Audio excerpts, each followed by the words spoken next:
நாமக்கல் நகரின் சிறந்த autonomous engineering college Selvam college of technology. Chennai metro ரயிலில் பயணிக்கவில்லை என்றாலும் அதன் வாகன நிறுத்துமிடத்தை பயன்படுத்தி வந்தவரா நீங்கள்? அப்படி என்றால் உங்களுக்கான செய்திதான் இது. மெட்ரோ பயணிகளுக்கு முன்னுரிமை அளிக்கும் வகையில் வாகன நிறுத்துமிடங்களில் பயன்பாட்டின் அடிப்படையில் மாற்றங்கள் செய்யப்பட்டுள்ளதாக சென்னை மெட்ரோ ரயில் நிர்வாகம் தெரிவித்துள்ளது.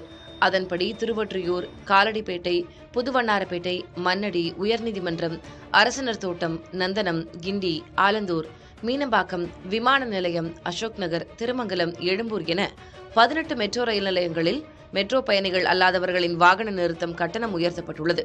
மீதமுள்ள மெட்ரோ ரயில் நிலையங்களில் வாகன நிறுத்தம் கட்டணத்தில் எவ்வித மாற்றமும் இல்லை என தெரிவிக்கப்பட்டுள்ளது. அதே சமயம் கடந்த 30 நாட்களில் குறைந்தது 15 பயணங்கள் செய்த மெட்ரோ பயணிகளுக்கு மாதாந்திர பாஸ் வழங்கும் வசதி விம்கோ நகர் பணிமனை, ஸ்ரீ தியாகராய கல்லூரி, நேரு பூங்கா, கோயம்பேடு, அசோக் நகர் மற்றும் ஆலந்தூர் ஆகிய 6 மெட்ரோ ரயில் நிலையங்களில் நீட்டிக்கப்பட்டுள்ளதாக கூறப்பட்டுள்ளது.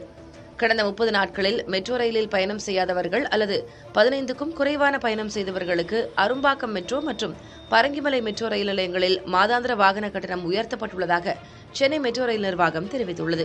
நாமக்கல் நகரின் சிறந்த autonomous engineering college Selvam college of technology.